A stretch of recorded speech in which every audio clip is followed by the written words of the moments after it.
Going to read about Magic Tree House, Chapter 15, Viking Ships at Sunrise by Mary Pop Osborne. Chapter 1. Before dawn, Jack opened his eyes. A thin gray light came through his window. His clock read 5 a.m. All was quiet. Today we're going to ancient Ireland, he thought, back to more than 1,000 years. Morgan Le Fay had told him that it was a very dangerous time with Vikings raiding the coast. You awake? He whispered, and he stood in his doorway. She was dressed and ready to go. Yeah, meet you outside, said Jack as he climbed out of bed. He pulled on his jeans, t-shirt, and sneakers. He put his secret library card into his backpack with his notebook and pencil. Then he hurried downstairs. Annie was waiting for him in their yard. The air was damp and misty. Ready? She asked. Jack took a deep breath. I guess, he said. He was a little worried about the Vikings. They walked silently over the dewy grass. Then they ran up their streets and into the Flat Creek wood. Mist clung to the tree as they walked through the dark wood. It's hard to see, said Jack. Where's the tree house? asked Annie. I have no idea, said Jack. Just then something fell in front of them. Watch out! Shouted Jack. He covered his head. The ladder! Cried Annie. Jack opened his eyes. The rope ladder from the magic tree house dangled in front of them. Jack looked up. The tree house was hidden in the mist. Come on, let go, Annie said Annie. She grabbed the ladder and started up. Jack followed. They climbed through the wet air and into the treehouse. Hello, said Morgan. I'm glad to see you. She was sitting in the corner. At her feet were the scroll they brought back from Roman times and the bamboo book from ancient China.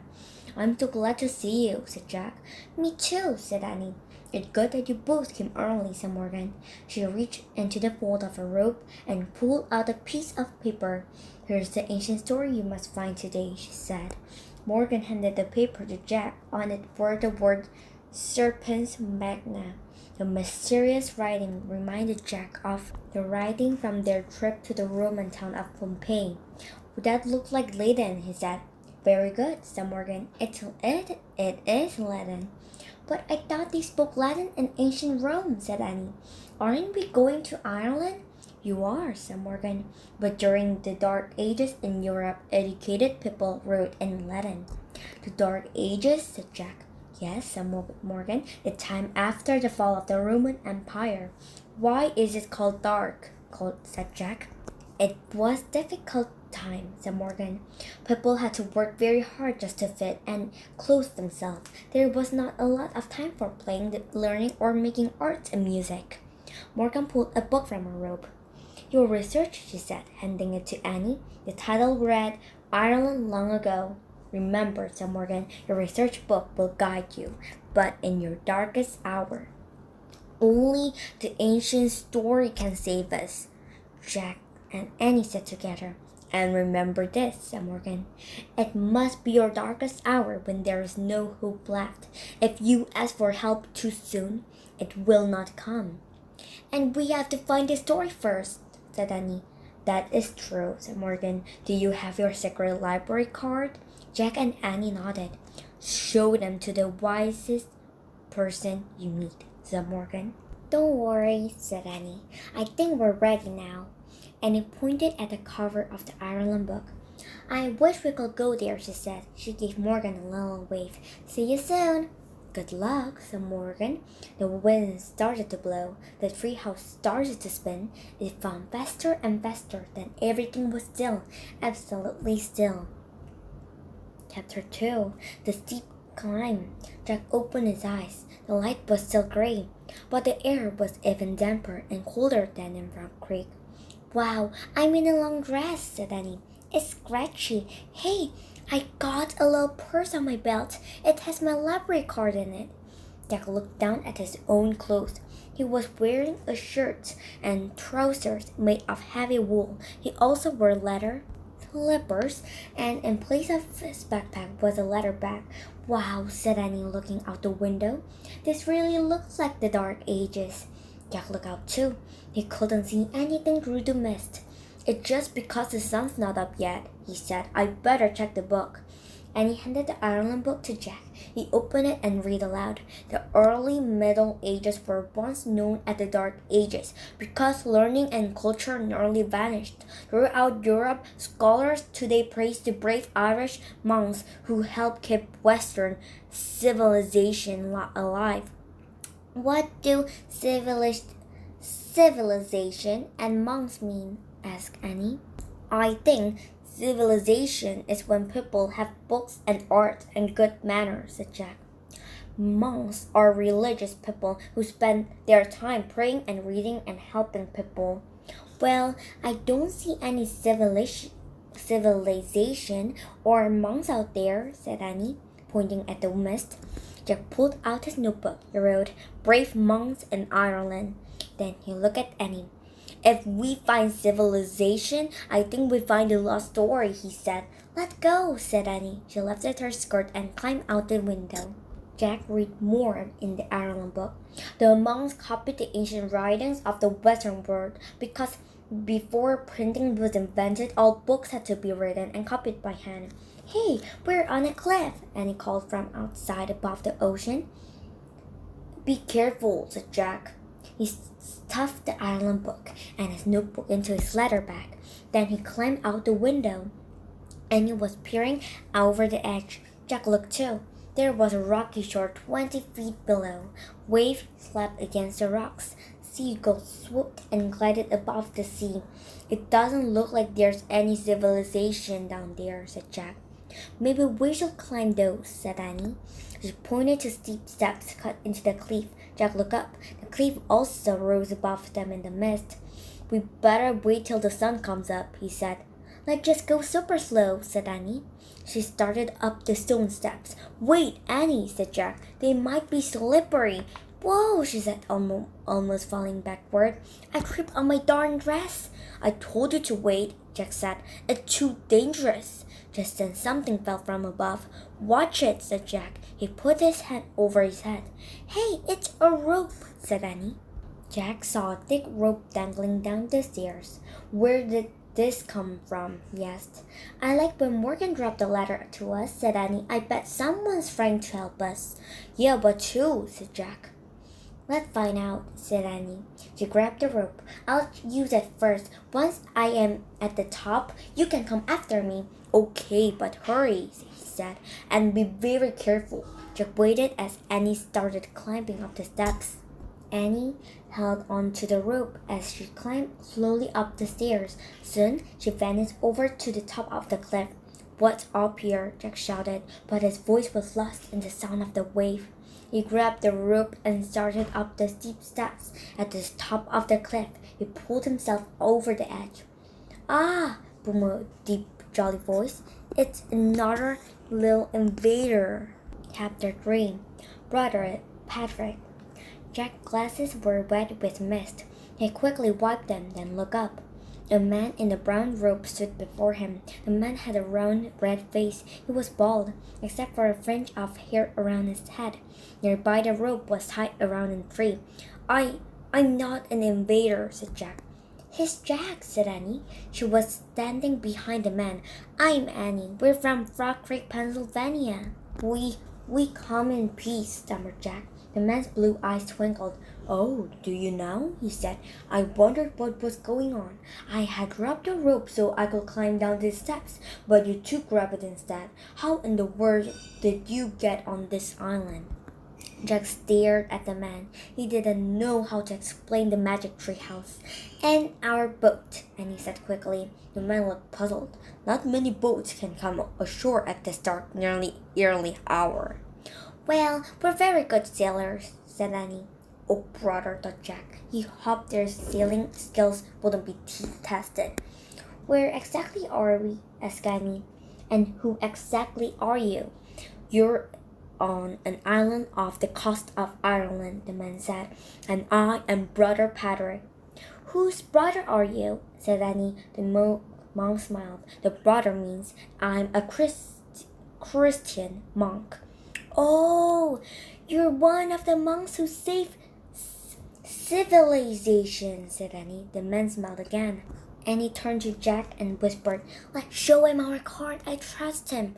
Okay, said Jack. He trusted the monk too. They both pulled out their secret library card, and showed them to Brother Patrick. The M's and L's for master librarians shined in the great light. The monk looked at them and bowed his head. Welcome, my friend, he said. Thank you, said Jack and Annie. I did not truly think you were invaders, said Brother Patrick, but on your small island we are careful of strangers. Why? Said Annie.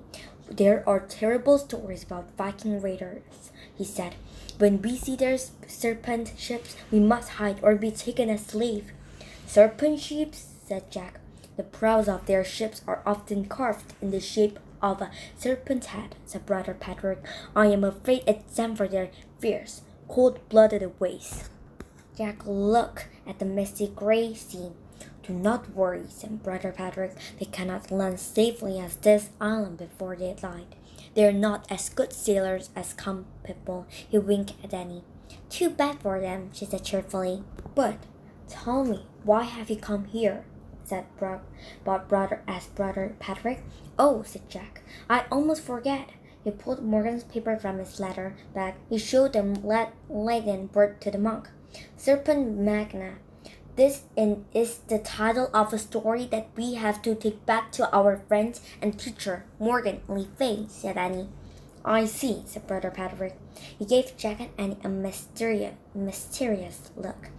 What's he thinking? Jack wondered, but the monk changed the subject. I think you should like to visit our monastery, he said. What's that? said Annie. The place where we monks live and work, said Brother Patrick. Come. But the sun's not up yet, said Jack. Won't the otter be asleep? Oh no, said Brother Patrick. In the summer we rise long before daylight. We have much to do, you'll see. The monk led them up a dirt path. Jack hoped their book was at the monastery. He wanted to leave the gloomy island with the threat of Viking invaders as soon as possible. A low bell started to ring. Jack saw a lonely church steeple against the gray sky ahead. Chapter 4. Books of Wonder. The monastery had a stone wall all around it. Brother Patrick took Jack and Annie through the gate. Beyond the gate was a small church with a hanging bell.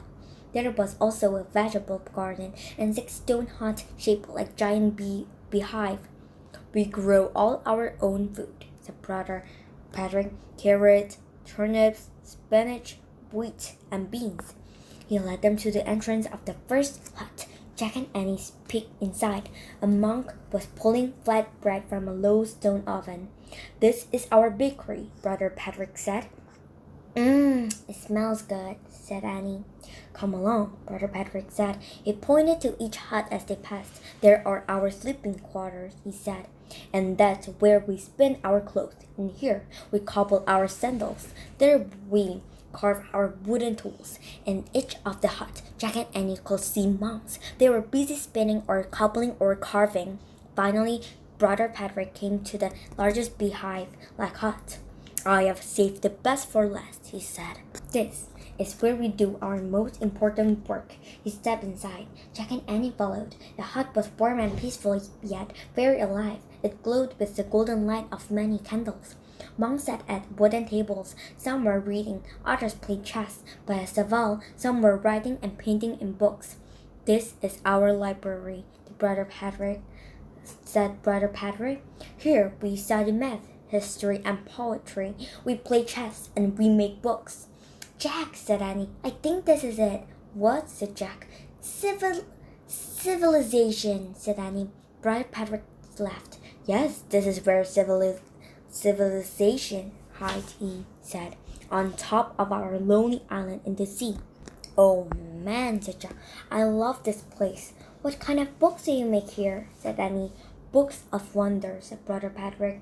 We record Christian stories as well as the old myths of Ireland. Myths? said Jack.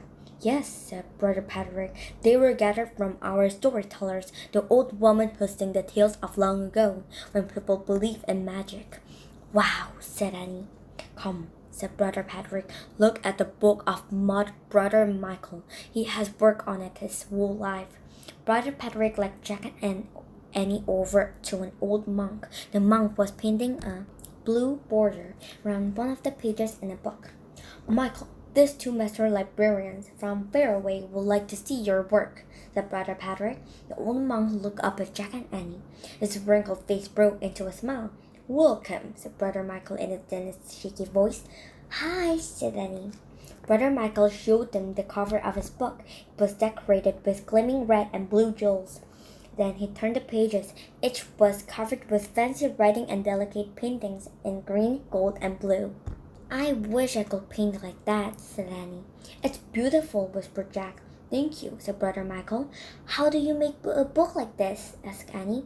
I write on sheepskin and use coarse squirrel pens, said Brother Michael. My paints are made of earth and plants. Wow, said Annie.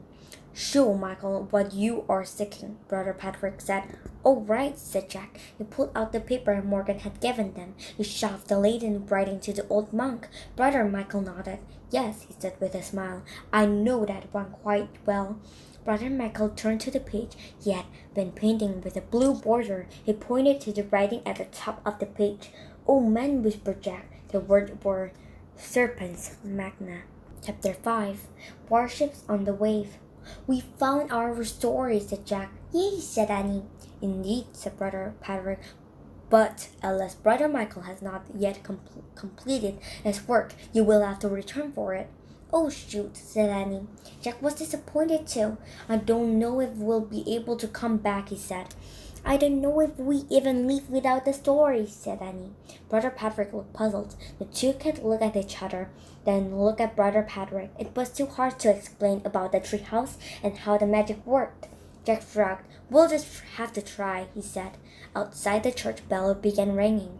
It is time now for our sunrise prayers, said Brother Patrick. Will you join us? Thanks, but we better try to go home now, said Jack. Brother Patrick nodded and led them into the garden. When he opened the gate, they stopped. The horizon glowed pink and purple. The sun had started to rise. No one spoke as the great fiercely ball rose slowly over the ocean. Finally, Brother Patrick broke the silence. Shine, O light of the sun, he said softly, on this day filled with wonder. That's beautiful, said Annie. Jack smiled. He agreed. Brother Patrick turned to them. It is such sight as this that inspire our bookmaking, he said. Now, go and may God be with you on your voyage home. Thanks, said Jack and Annie. Do you need me to guide you to your boat? Yes. I don't think so, said Jack. Follow the path to the top of the cliff, said Brother Patrick. Then use my rope to help you down the steps. Okay, said Annie. Bye! And she went through the gate. Jack wanted to go home, but he hated leaving the monastery. It was filled with people doing his favorite thing, reading and learning. I really like it here, he said to Brother Patrick. I'm glad, but you must go home while the weather is with you, said the monk. Everything can change in one instant. Then Brother Patrick turned and went into the church. Jack hurried out the gates. Before he went further, he stopped and pulled out his notebook. He quickly made 2 lists. To make a book, sheepskin, goose quill, paint. To make paint, earth plant. Come on, and he called from the top of the steps. Coming, Jack called. He put away his notebook and ran along the dirt path to the edge of the cliff. Overhead, flocks of gulls circled in the purple sky. Their cries sounded like screams. What's wrong with them? Jack said. Maybe they always do this at sunrise, said Annie. Let me go first. Clutching the rope, she started down the steps. Jack grabbed the rope and started down. The bird cries went on. They worried him. They sounded like warnings. Jack reached the rocky ledge and let go of the rope. Let go, and he called from the treehouse. Jack looked at the horizon one last time. His heart nearly stopped. A ship was outlined against the sky. Behind it, he saw 2 smaller ships. As the ships came into view, their bright sails were filled with wind and their serpent prows blazed in the new sunlight. Oh no, Jack whispered. Vikings! Chapter 6 The Vikings are coming. Annie, Jack cried. Vikings! Annie looked out the treehouse window. Vikings? They're headed straight for the island, said Jack. He turned back to the stone step. Where are you going? Cried Annie. To warn the monks, Jack said. I'll come too, cried Annie. She scrambled out of the treehouse. Hurry, said Jack. Jack didn't even use the rope. He pulled himself up the steep steps with his hand. As Jack and Annie climbed up the face of the cliff, clouds began to cover the sun. When they reached the top, a fog had almost hidden the serpent ships. "Run!" cried Annie. The fog blanketed the whole island. Jack and Annie could barely see the path to the monastery. When they arrived at the gate, the misty white world was silent. "Vikings!" Jack cried. "Vikings!" "The monks are still in church," said Annie. She yanked the bell rope. Dong, dong. Jack and Annie watched as Brother Patrick and the other monks ran out of the church. "The Vikings are coming!" Jack shouted. Brother Patrick's rosy face turned white. "Make haste," he said to the other monks. "Gather the books and hide." The monks ran into the library. Brother Patrick turned to Jack and Annie. "We have a secret hiding place, a cave on the other side of the island," he said. "You can come with us, but I am not certain you will be safe." "Don't worry," said Jack. "We're going to try to go home." "Do not use the steps," Brother Patrick said. "The Vikings will climb them." "Then how do we get down?" said Jack. "Go that way," said Brother Patrick, pointing. "At the cliff edge are two large rocks. A path between those rocks will take you down to the shore. Then you can walk around to your boat." "Thanks," said Annie. "Be careful," said Brother Patrick. He hurried inside the library. "Wait!" came the voice as Jack and Annie turned to run. It was Brother Michael. He hobbled over to them, holding out his book of Irish tales. "Take it," he said. "Are you sure?" Jack asked. He knew it was Brother Michael's life work. "Please," said Brother Michael, "it is better than the world should have some of it than not at all, just in case." "We'll take good care of it," said Jack. He gently placed the jeweled book in his leather bag. "Good luck," said Annie. Annie and Jack waved goodbye to the old man. Then they raced to the rocks that Brother Patrick had told them about. Chapter 7. Fogbound. At the rocks, the seagulls still screeched. Jack could barely see the steep path leading down into the fog. "Go slowly," Jack whispered to Annie as they started down. "Whoops," said Annie. He slipped and fell forward, bumping into Jack. "My foot got caught in my stupid dress." "Shh," said Jack. He held on to Annie. They listened as pebbles and rocks rolled down the cliff. Jack took a deep breath. "We got to watch out for Vikings too," he whispered. They started down the steep path again. They went one step at a time. The sound of the wave against the rocks grew louder. Finally, they stepped down onto a flat strip of pebbles. "Where are we?" whispered Annie. "I don't know," said Jack. "Oh, look," said Annie. She pointed to the shoreline. Through the fog rose the serpent prows of the Viking ship. Jack and Annie crept closer to the ship. Their sails were done. Each ship had been tied to a tall jack rock. They started as they bobbed in the shallow wave. Jack really wanted to check out the ship, but he was afraid of wasting time. "We better find the tree house," he said to Annie. They crept away from the tree Viking ship. Suddenly they both froze. Through the mist they saw a group of Viking warriors. The Vikings were looking at the top of the cliff. Their long yellow hair hung down from beneath their iron helmet. They carried brown wooden shield and sword and axes. "It looked like they're planning to climb the cliff," whispered Annie. "We need to hide until they go," whispered Jack. Then we can look for the tree house." "Let's hide in the ship," said Annie. "Good idea," said Jack. They crept back to where the ships were tied.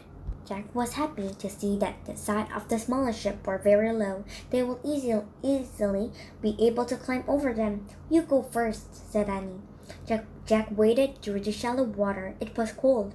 He reached the ship and grabbed one side. He pushed himself up and onto the ship's deck.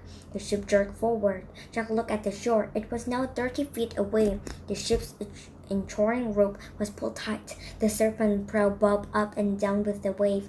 The bob and the movement of the ship made Jack feel as if he was in a dream. For a moment, he forgot to be scared of the Vikings. "This is so cool," he called. "Come on, Annie."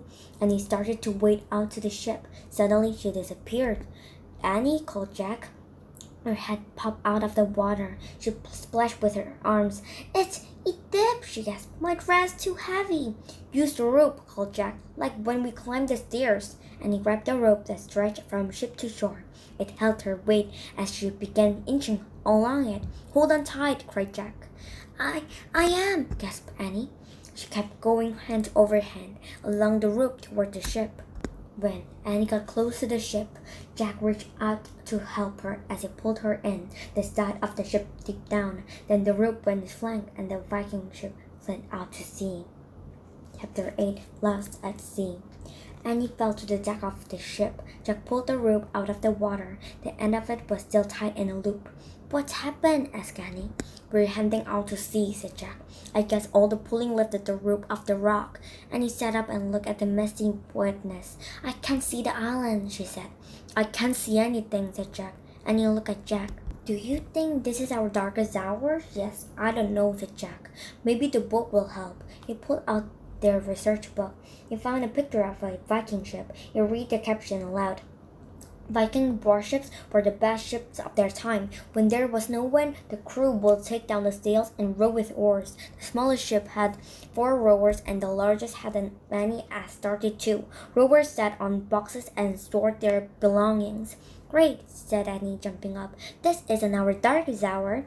Why do you say that? Asked Jack. There's still hope, said Annie. We can row to the other side of the island and find the tree house. Are you nuts? Said Jack. Please, Jack, said Annie. Can we just try? She grabbed one of the oars. She could barely lift it. Forget it, Annie, said Jack. It is for big Viking guys to row this thing. You're too little. I'm too little. Come on, Jack, just try, said Annie. You get an oar too. We'll sit on boxes across from each other. Oh, brother, said Jack. Annie dragged her long oar over to a storage box. I'm not doing this alone, she said. Jack groaned. Then he dragged an oar to the box across from Annie. Cool, said Annie. She peered into a storage box. Look, one for each of us. She lifted out 2 small Viking helmets. Maybe these were made for Viking kid who sometime ride in this ship, said Annie. Maybe, said Jack. He hadn't thought of Vikings as real people before, people with families and little kids. Annie pulled off her scarf and put a helmet on her head. Now I feel like Viking too, she said. I bet it will help me row. She handed Jack a helmet. He put it on. It made him feel a little different. I don't know about this, he said. The helmet wasn't as heavy as the one he had worn in the time of castles, but it was still pretty heavy. Well, I'm braver with mine on, said Annie. Jack smiled. He didn't know how Annie could be braver than she already was. Ready to row? She asked. Yup, said Jack. He was feeling braver himself. The wind picked up as Jack lifted his heavy oar over the side of the ship. He lowered it into the water, but the current was so strong that the oar was ripped from his hand. Jack fell over backward as his oar slipped into the sea. I lost my oar, Annie yelled. Jack looked up as rain started to fall. The sky was black. A gush of seawater poured over the side of the ship.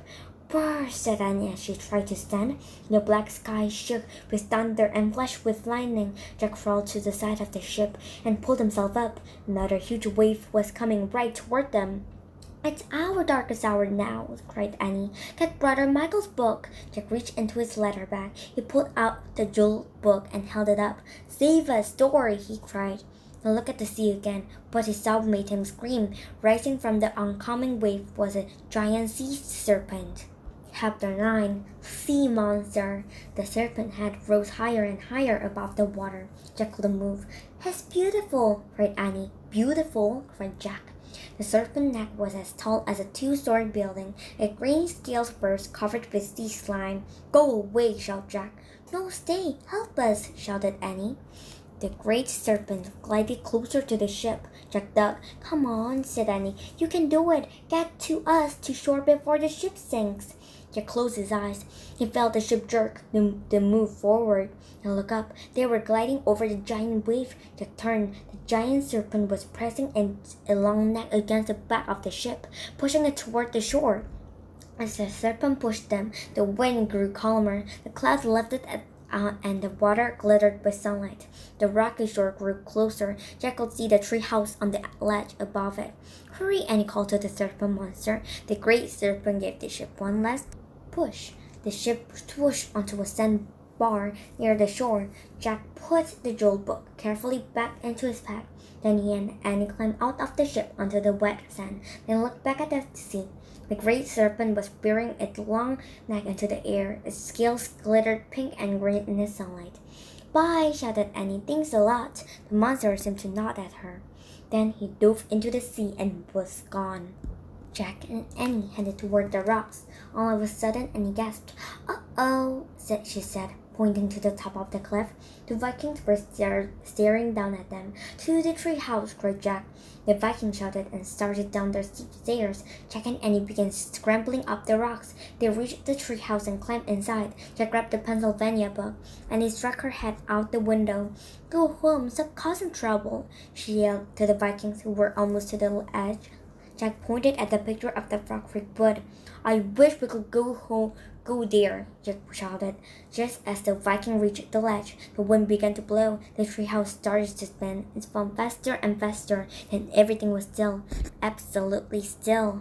Chapter 10. Surprising Sunrise. "Boy, I'm glad to be back in my jeans," said Annie. Jack opened his eyes. He still felt damp, but he was glad to be wearing his jeans again, too. "Welcome home," said Morgan. She was standing in the shadows. "Are you all right?" "Of course," piped Annie. "And we brought back the lost book," said Jack. He reached his backpack and took out the jeweled book of Brother Michael. He handed it to Morgan. The enchantress sighed. She ran her hand over the sparkling cover. "A great work of art," she said. Morgan then put the book next to the scroll from Roman times and the bamboo book from ancient China. "I'm afraid the story you wanted is not all there," said Jack. Brother Michael didn't get the chance to finish it. Morgan nodded. "I know," she said. "Sadly, we have only bits and pieces of many wonderful old stories." "What's the story about?" asked Annie. "It's an ancient Irish tale about a great harpooner named Sarf," said Morgan. "He saved us by pushing our ship over the stormy wave," Annie said. "Sarf was a huge, ugly monster," said Jack. Morgan smiled. "Sometimes monsters can be heroes," she said. "What about Vikings?" asked Jack. "Oh, most definitely Vikings could be heroes too," she said. "In fact, once the Vikings settled down, they become more than just a warrior people. They actually added a lot to civilization." "We found civilization on our trip," said Annie. "Yes," said Jack, "in the library of the monastery." Morgan smiled back. "Their library was a light in the dark ages, wasn't it?" she said. Jack nodded. He thought of Brother Michael and the other monks making their beautiful books by candlelight. "Thank you also for your great courage," Morgan said. "You are both heroes too." Jack smiled shyly. "Go home now and rest," said Morgan. "Bye," Jack and Annie said together. They started down the treehouse ladder. The sky was turning pink and gold. When they reached the ground, Morgan called out to them, "Come back in 2 weeks. I need you to find one more lost book." "Where is it?" said Jack. "Ancient Greece," said Morgan, "a place with the highest civilization and the first Olympic Games." "Oh, wow," said Annie. Jack was thrilled. He had always wanted to go to ancient Greece. Jack and Annie took off through the wood. The sun was rising when they got to their front porch.